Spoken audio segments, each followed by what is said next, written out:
The silent withdrawal. The great hall of the Galactic Council gleamed under the soft blue lights that hung from its crystal ceiling. Representatives from 12 different species sat in their designated seats, each one looking pleased with themselves. The air buzzed with excitement and satisfaction. Today was the day they had all been waiting for. Dr. Elena Vasquez sat alone at the human table.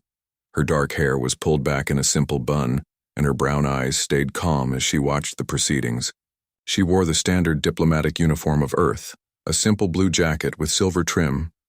Around her, alien voices grew louder with each passing moment. "The humans have gone too far this time," declared Ambassador Zith of the Crystalline Collective. His crystal body rang like a bell when he spoke, each word echoing through the chamber. "They interfere in every conflict, every trade dispute, every internal matter of sovereign species." Murmurs of agreement rippled through the hall. The Zephyrian representative, a tall being with 4 arms and silver skin, nodded vigorously. They claim to help, but they impose their values on everyone else. Their so-called peacekeeping missions are nothing more than cultural imperialism. Dr. Vasquez said nothing. She simply made notes on her tablet, her fingers moving steadily across the screen. The hegemony of Keth's speaker stood next. His reptilian features twisted into what might have been a sneer. "Just last cycle, human forces intervened in our lawful suppression of rebels on Proxima Tertius. They had no right to interfere with our internal security matters and their economic practices," added the trade minister from the Jovian Confederacy. "They undercut our prices, share technology freely, and disrupt carefully balanced market systems. How can honest businesses compete with their charitable approach to commerce?" One by one, each species listed their complaints. The humans were too aggressive in their diplomacy. They were too quick to offer help where none was requested. They were too willing to fight for species that couldn't defend themselves. They shared their advanced technology too freely, disrupting traditional power structures. They asked too many questions and gave too many answers. Through it all, Dr. Vasquez remained silent. She took notes, occasionally glancing at the speaker but never interrupting or defending humanity's actions. Her calm demeanor seemed to irritate some of the representatives even more. "See how she sits there," hissed the Veltar ambassador, his snake-like head swaying as he spoke. "Even now she shows no remorse, no understanding of the damage her species has caused to galactic stability." Finally, Council Chairman Mordek called for order. The ancient being's multiple eyes surveyed the chamber, as his translator rendered his words into standard galactic. "The accusations have been heard. The evidence has been presented. It is clear that humanity's presence in galactic affairs has become problematic." Dr. Vasquez looked up from her tablet. "May I address the council?" Chairman Mordek's eyes focused on her. "You may speak, but briefly. The council has heard enough human justifications." Dr. Vasquez stood slowly. She was not tall, compared to most of the alien representatives, but something in her bearing made her seem larger than her physical form. "I won't offer justifications," she said simply. "I understand that the Council has concerns about humanity's role in galactic affairs." "Concerns?" The Keth representative laughed, a harsh sound that echoed off the chamber walls. "Your species is a cancer on galactic civilization. You spread your influence everywhere. Meddle in affairs that don't concern you and act as if you know better than species who have been civilized for millions of years." "I see," Dr. Vasquez replied. Her voice remained level, professional. "Then what does the council propose?" Chairman Mordek's translator crackled as he spoke. "The Galactic Council hereby issues the isolation decree. Humanity is banned from all council space, all trade networks, all diplomatic relations, and all galactic affairs.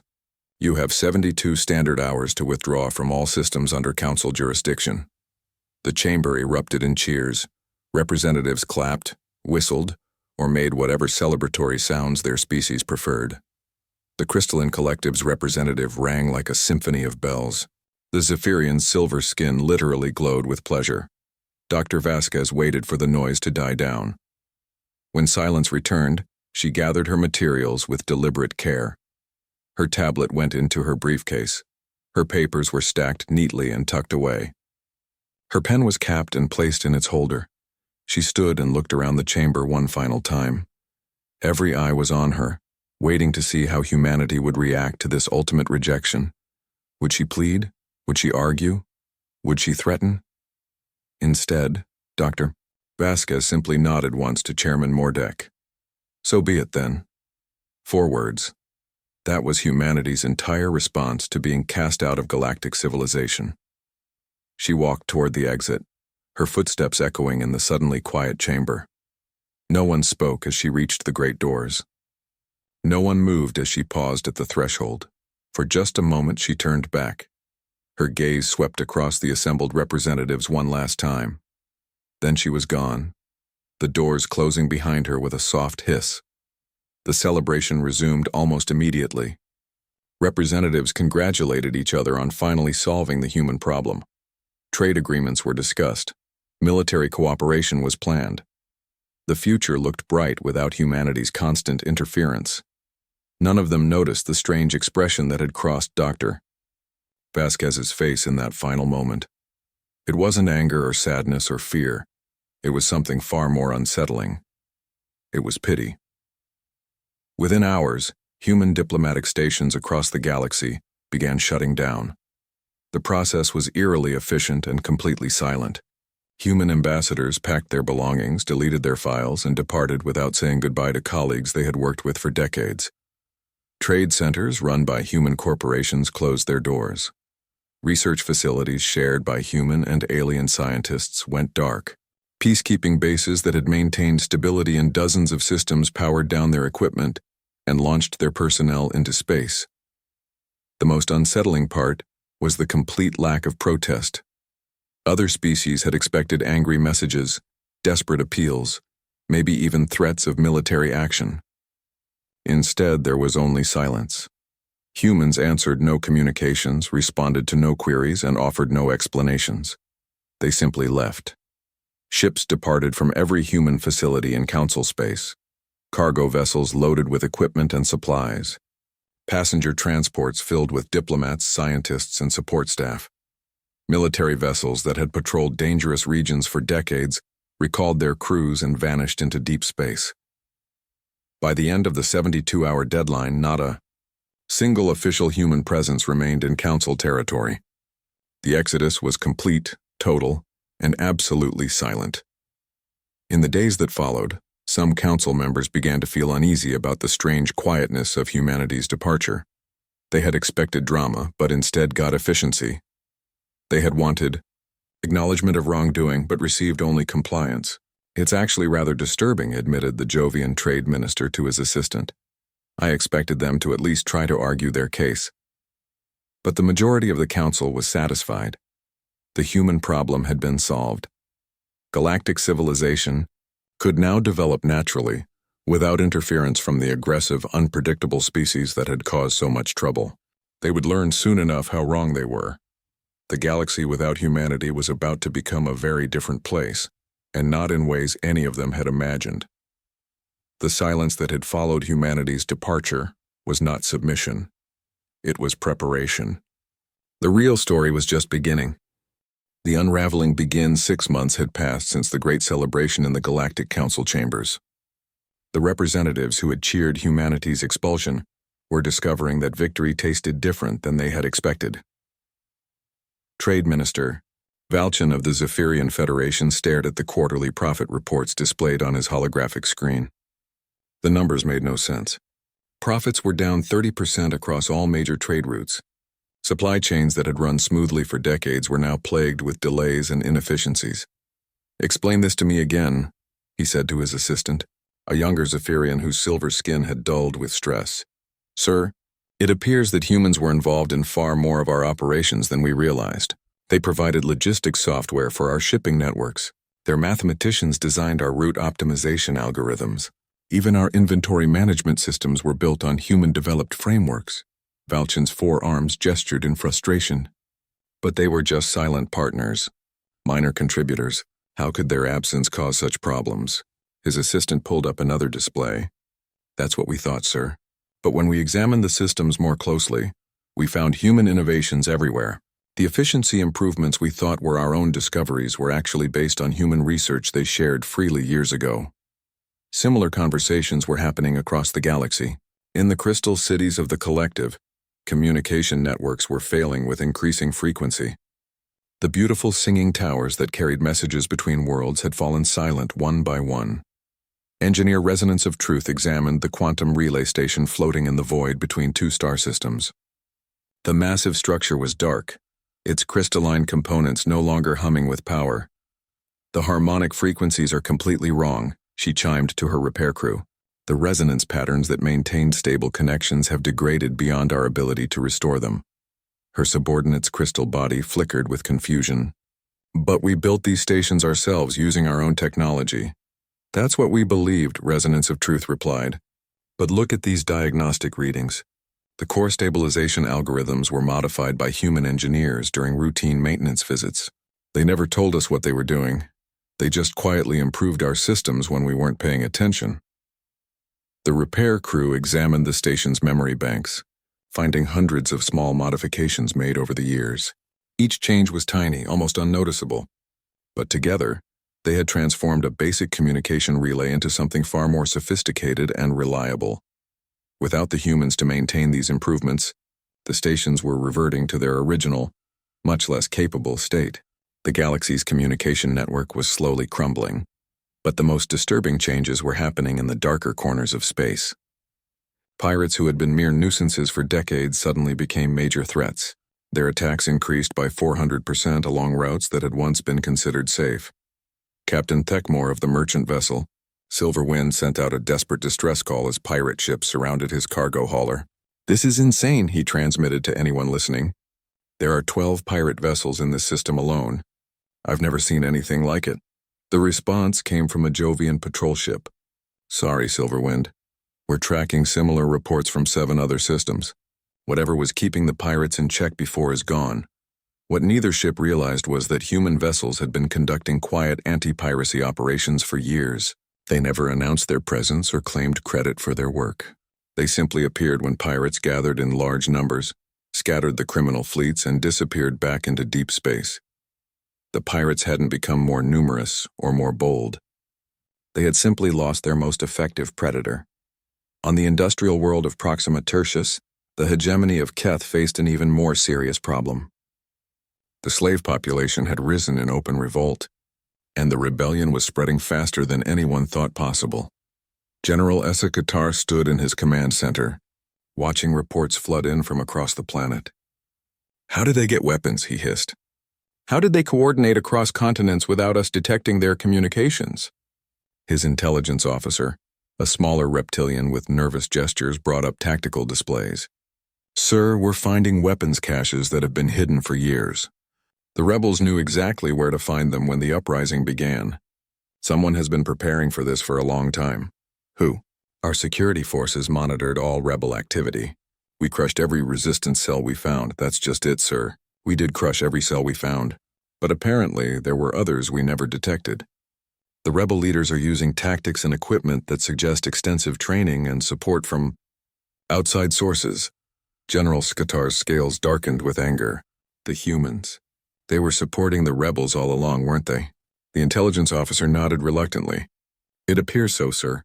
They never confronted us directly, but they were quietly arming and training resistance movements. When they left behind everything the rebels would need to fight for themselves." Similar uprisings were breaking out on a dozen worlds where the Keth had used forced labor. In each case, the rebels were mysteriously well-prepared, well-armed, and well-coordinated. The hegemony's forces, spread thin across their territory, couldn't respond effectively to so many simultaneous revolts. In the council chambers, emergency sessions were being called with increasing frequency. Chairman Mordek's multiple eyes showed strain as he listened to report after report of systems failing across the galaxy. "Perhaps these are just temporary adjustments," suggested the Veltar representative, though his voice lacked conviction. "Growing pains as we adapt to managing galactic affairs without human interference." Ambassador Zyth's crystal body resonated with discord. "Temporary.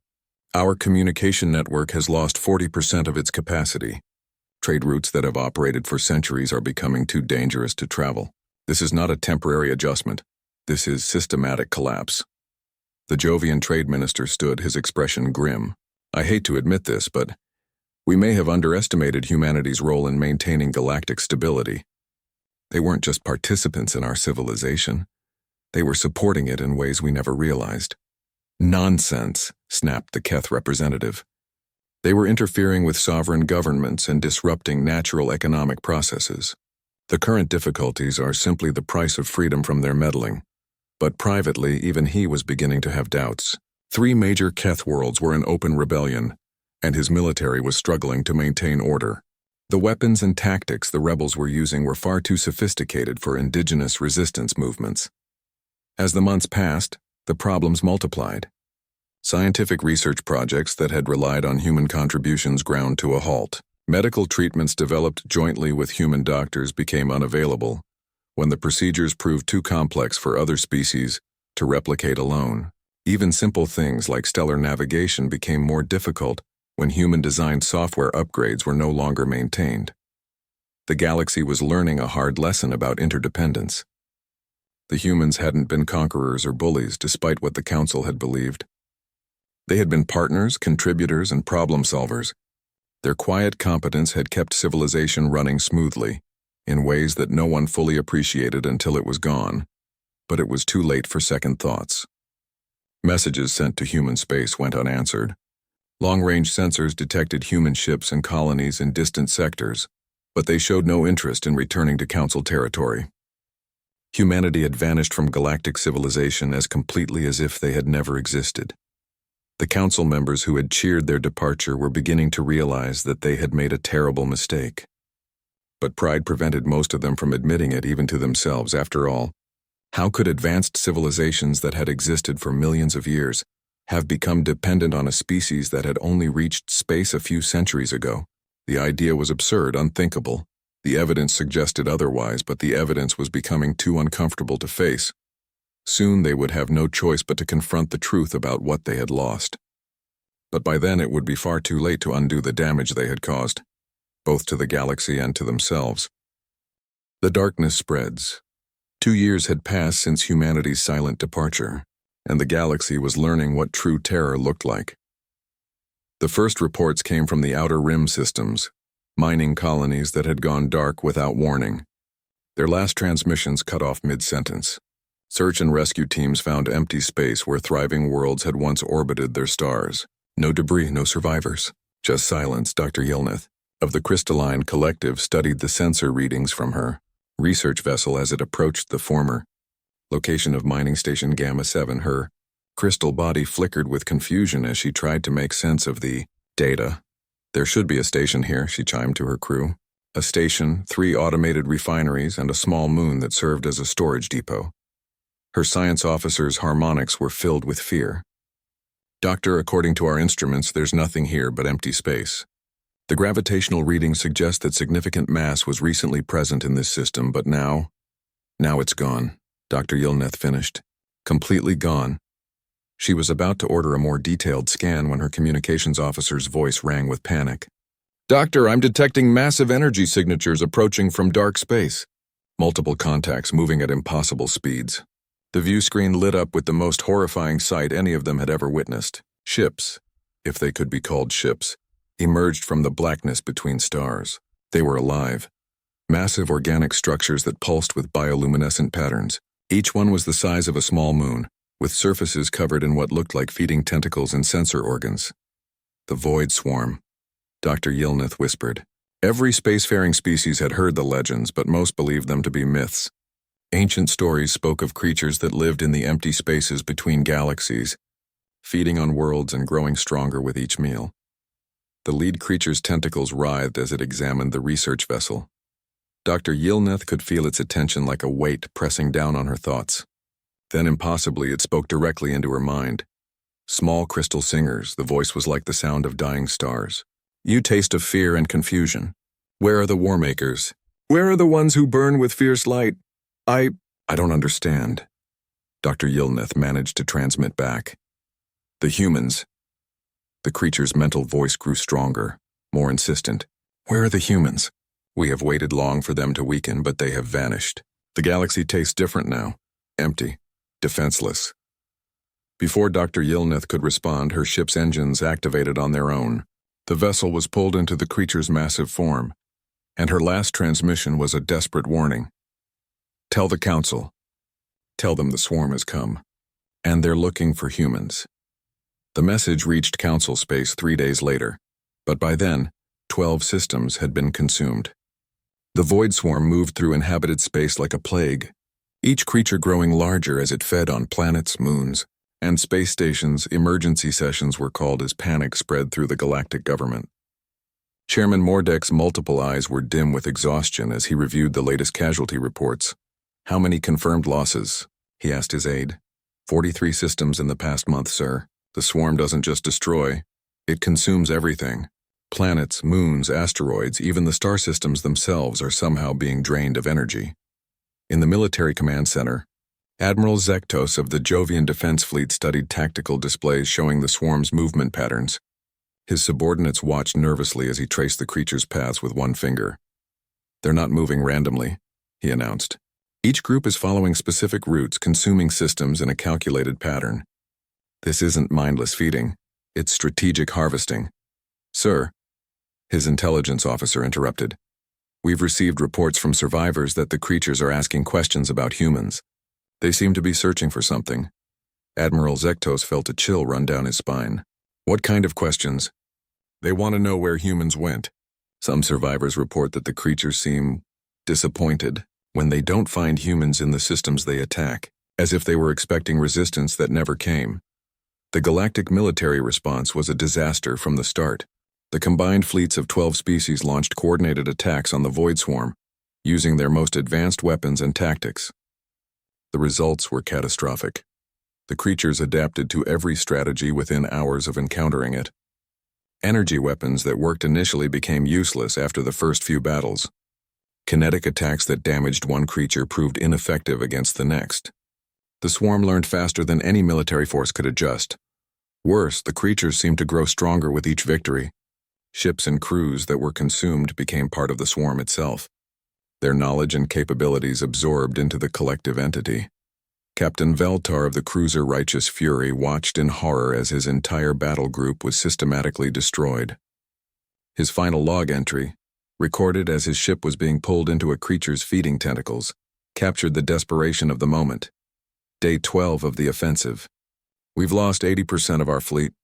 The enemy adapts to everything we throw at them. They're not just eating our ships. They're learning from them. Each creature we encounter is stronger than the last. We need help. We need the humans back. The message was broadcast across the galaxy before his ship was consumed. In the council chambers, the admission that everyone had been avoiding finally surfaced. Ambassador Zith's crystal form resonated with shame as he spoke. We must face the truth. The humans weren't expelled because they were aggressive or interfering. They were expelled because we were afraid of how competent they were. And now, when we truly need competence, we have banished our greatest asset. The swarm knows this, added the Zephyrian representative, his silver skin pale with fear. The creatures expect to find humans defending the galaxy. They're confused by our weakness. General Sektar of the Keth, his own territory now under threat, hissed his agreement. My intelligence networks have found references in ancient databases. The Void Swarm has probed galactic defenses many times over the millennia. They've always retreated when they encountered strong resistance, but they've never attacked in full force until now. Because they never found the galaxy undefended until now, Chairman Mordek concluded grimly. The horrible truth was becoming clear. Humanity hadn't just been participants in galactic civilization, they had been its guardians. Their interventions, their peacekeeping missions, their quiet competence had all been part of a larger pattern. They had been preparing the galaxy for threats that other species couldn't even imagine. We have to contact them, pleaded the Jovian trade minister. Swallow our pride and ask for their help. We've tried, Chairman Mordek replied. Every message we send into human space goes unanswered. They've cut themselves off completely.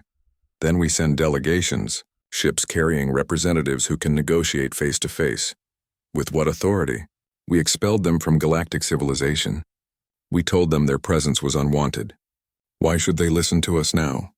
The question hung in the air like a death sentence. Around the chamber, Representatives who had once celebrated humanity's departure now faced the consequences of their actions. The galaxy was being consumed by an ancient evil, and the only species that might have been able to stop it was gone. Outside the council chambers, the Void Swarm continued its relentless advance. System after system fell silent. Billions of lives were lost, and still, the creatures pressed forward, growing stronger and more numerous with each victory. They were searching for humans, expecting to find the fierce resistance that had kept them at bay for centuries. Instead, they found only the scattered remains of civilizations that had forgotten how to fight, how to adapt, and how to survive. The galaxy was learning too late that there were worse things than human interference. There was human absence. The revelation. The transmission came from the dying research station on the edge of Keth space, weak and broken by static. Dr. Marcus Chen's face appeared on screens across the galaxy, his human features gaunt from months of isolation and fear. "This is Research Station Omega Prime," he began, his voice hoarse but steady. "Dr. Marcus Chen, xenobiologist, Earth Diplomatic Course. I stayed behind when the evacuation order came. Someone needed to study them. Someone needed to understand." In the background of the transmission, alarms were blaring. The station shook violently as something massive impacted the hull. "The Void Swarm isn't what we thought," Dr. Chen continued, consulting notes scattered across his desk. "They're not mindless predators. They're ancient, intelligent, and they've been watching us for longer than any of our civilizations have existed." Chairman Mordek leaned forward in his council seat, his multiple eyes focused intently on the screen. Around him, the few remaining representatives listened in absolute silence. "I've been monitoring their communications," Dr. Chen said, pausing as another impact rocked the station. "They have a language complex and sophisticated, and they've been talking about us, about all of us, for generations." His hand shook as he pulled up a data file. 300 years ago, when humans first made contact with galactic civilization, the swarm began probing our defenses. Not attacking, just testing, looking for weaknesses. The station's lights flickered and Dr. Chen glanced nervously at his instruments. They found plenty of weaknesses in every species they encountered. The crystalline collective's rigid thinking patterns, the Zephyrians' over-reliance on trade networks, the Keth's brutal oppression creating internal instability. Every civilization had fatal flaws that made them vulnerable. Ambassador Zyth's crystal form resonated with a deep, mournful tone. "What about humans?" Dr. Chen's expression grew grim. "That's the thing. The swarm couldn't find our weakness. We adapt too quickly. We learn from every encounter. We turn our enemies' strengths against them. The swarm has existed for millions of years by exploiting predictable behaviors, but humans were unpredictable." The transmission crackled with interference, then cleared. "I've accessed classified human military files. The information I'm about to share will explain everything." Dr. Chen pulled up holographic displays showing star charts, military movements, and diplomatic records spanning decades. Project Shepherd. That's what they called it. A classified program run jointly by Earth's military and diplomatic corps. For the past 200 years, humans have been conducting a secret campaign to prepare the galaxy for the swarm. Every intervention, every peacekeeping mission, every bit of interference the Council complained about was part of this larger strategy. The representatives in the Council chamber exchanged horrified glances. The Jovian trade minister's skin had gone pale. "You mean, the humans knew," Dr. Chen confirmed. "They've known about the swarm threat for centuries. Their ancestors encountered the creatures on the edge of explored space and realized what was coming. Everything they did in galactic civilization was designed to strengthen our defenses. The data files revealed the scope of humanity's hidden activities. Military advisors embedded with local defense forces, teaching adaptive tactics, technological gifts that weren't gifts at all, but strategic improvements to weapons and communication systems. Economic policies designed to create resource stockpiles and redundant supply chains. The pirate suppression missions?" Dr. Chen continued. "Those weren't about maintaining trade routes. Pirates work in predictable patterns, so the swarm uses them as scouts and advance forces. Humans were hunting down potential collaborators before they could establish contact. General Sektar's scales had darkened to almost black. The rebel support on our worlds. The swarm feeds on oppressed populations first," Dr. Chen explained. "Slaves and forced laborers are easier to consume because they have no hope. no will to fight. The humans were strengthening resistance movements to deny the swarm easy targets. Every complaint the Council had made about human behavior was revealed as a defensive measure. The humans hadn't been interfering. They had been inoculating galactic civilization against an ancient threat. The most brilliant part, Dr. Chen said, his voice filled with reluctant admiration, was that they did it all quietly. The swarm monitors galactic communications, looking for signs of organized resistance. But if the preparations looked like natural development, like individual species growing stronger on their own, the station shook more violently. Through the viewport behind Dr. Chen, the massive bulk of a swarm creature could be seen approaching, its bioluminescent patterns pulsing with alien intelligence. "I have perhaps minutes left," Dr. Chen said calmly. "The creature outside is trying to communicate with me. It's frustrated, confused. It expected to find humans defending this sector." He paused, listening to something beyond the range of the transmission equipment. "It's asking where the fire mines went. That's what they call humans. The species that burns with unpredictable thought." "Dr. Chen," Chairman Mordek's voice came through the comm system. "Can you ask it why they waited so long to attack?" Dr. Chen nodded, then spoke in a series of complex tones and harmonics that hurt to listen to. The response, when it came, was like the sound of stars dying. "It says they've been waiting for humans to weaken," Dr. Chen translated. "The swarm has tried to invade this galaxy 17 times over the past million years. Each time they were driven back by the dominant species of that era. But those species eventually grew complacent, lost their edge, became predictable." Another pause as the alien communication continued. Humans were different. The swarm couldn't predict when they would weaken because humans don't follow predictable patterns. So they waited, probing, testing, looking for signs of decline. When the humans were expelled from galactic civilization, Dr. Chen's voice grew heavy with irony. The swarm interpreted it as evidence that human influence had finally collapsed. They saw the isolation decree as proof that the fire mines had been rejected by their own galaxy. The horrible truth settled over the council chamber like a funeral shroud. They hadn't expelled humanity for being too aggressive or too interfering. They had expelled the only species capable of protecting them from a threat they didn't even know existed. "Doctor," the Zephyrian representative called out desperately, "ask it if there's any way to stop them now that the humans are gone." Dr. Chen spoke again in the alien tongue. The response was immediate and chilling. "It says the galaxy tastes of defeat already. Without the fire mines to inspire unpredictable resistance, we follow patterns the swarm has consumed 1,000 times before. Our weapons, our tactics, our thoughts, everything is familiar to them." The station's hull began to crack under the creature's examination.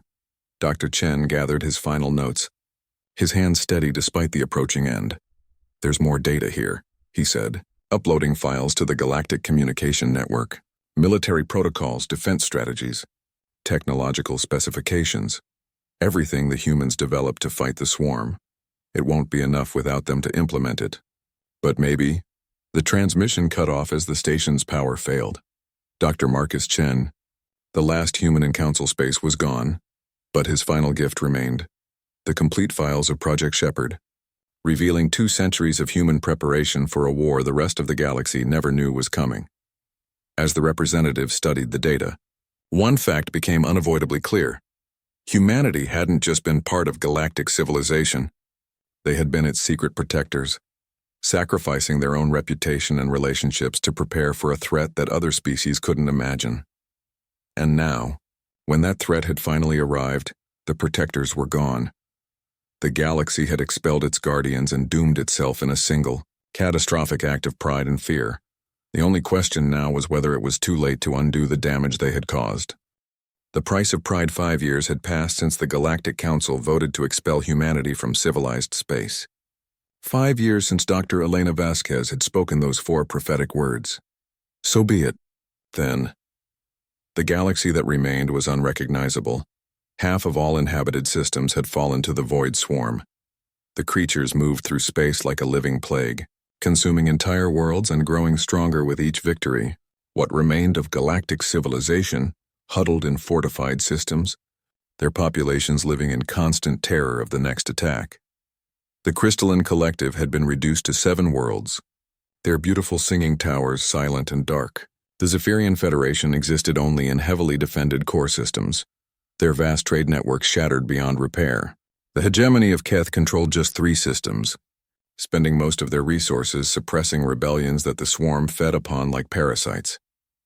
In the council chambers on the fortress world of New Sanctuary, the surviving representatives met for what they all knew would be their final session.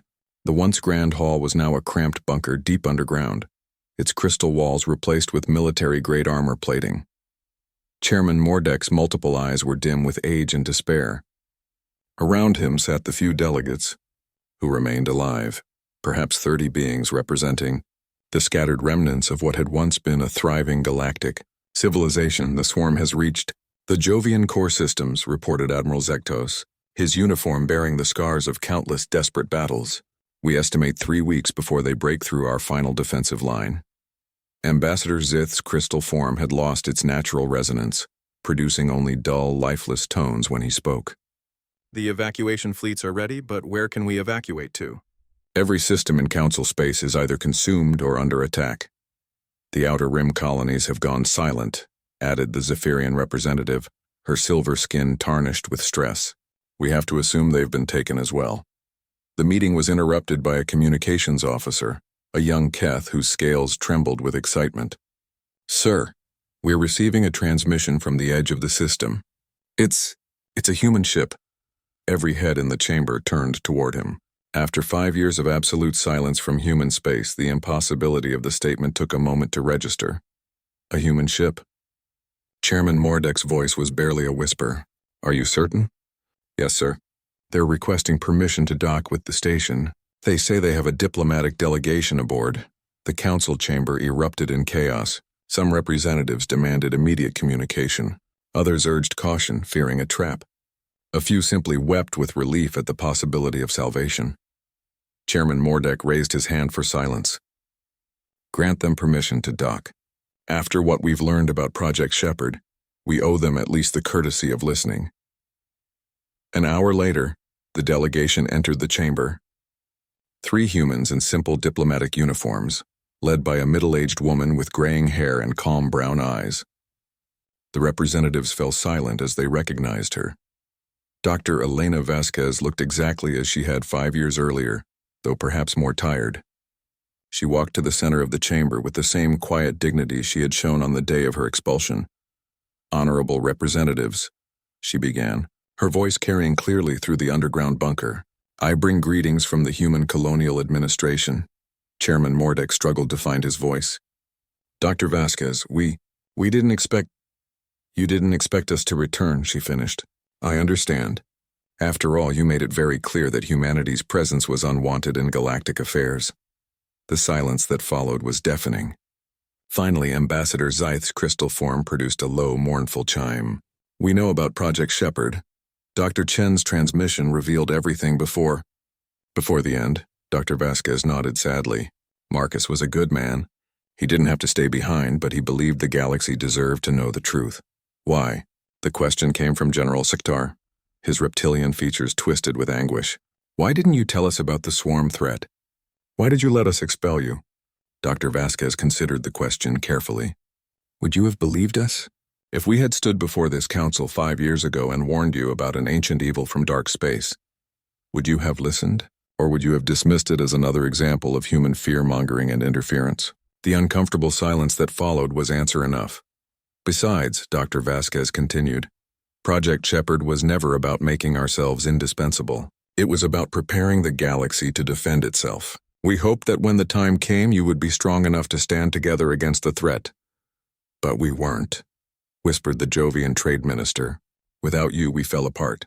Yes, Dr. Vasquez agreed simply. You did. Chairman Mordek leaned forward desperately. Can you help us? Do you have weapons, strategies, anything that might stop the swarm? Dr. Vasquez's expression didn't change. The Human Colonial Administration voted on this issue 3 months ago, when we first detected the swarm's full-scale invasion. The decision was unanimous. Hope flickered in the representative's eyes. We will not intervene, Dr. Vasquez announced. The words hit the chamber like a physical blow. Several representatives cried out in despair. Others simply stared in shock.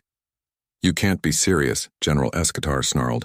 Billions of innocent lives are at stake. Innocent? Dr. Vasquez's voice carried a note of cold steel. Were the lives innocent when your forces were enslaving them? Were they innocent when you were exploiting them for resources? Were they innocent when you voted to expel the only species working to protect them? She gestured toward a holographic display showing the current state of the galaxy. Every system currently under swarm control was previously under the control of Council species who had rejected human assistance. The Keth worlds that fell first were the ones where our support for rebel movements had been strongest. The crystalline communication networks that failed were the ones where our engineers had been interfering with maintenance protocols. The galaxy you're losing, she continued, is the galaxy you chose to build without us. The Zephyrian representative fell to her knees. Please, there must be something you can do. Some way to help. Dr. Vasquez's expression softened slightly. We are helping. Human evacuation fleets are standing by at the edge of Council space. Any civilian populations that can reach our vessels will be given safe passage to human colonies. We won't let innocent people die because of their leaders' mistakes. But you won't fight the swarm? No. The decision has been made. Chairman Mordek's multiple eyes focused on her with desperate intensity. What would it take? What could we offer to change your minds? Dr. Vasquez was quiet for a long moment. When she spoke, her words carried the weight of absolute finality. There is nothing you can offer.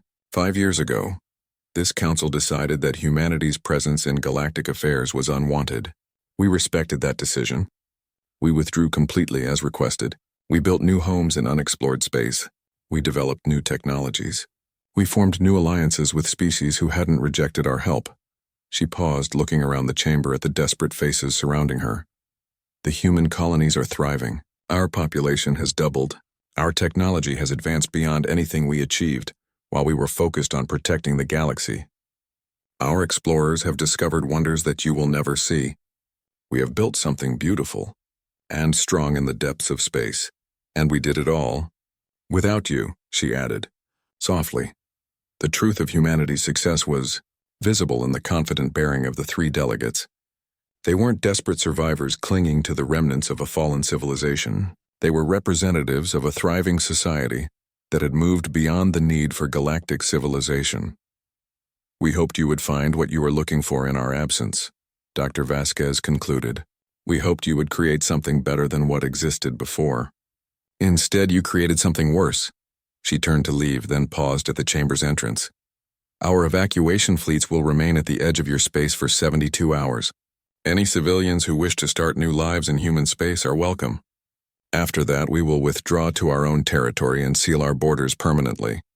The galaxy beyond those borders will be your responsibility alone. As the human delegates departed, the council chamber fell silent except for the sound of weeping.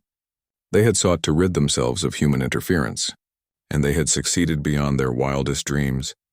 The price of that success was everything they had ever built, ever hoped for, or ever loved, in the depths of space. The Void Swarm continued its relentless advance toward the final Council worlds.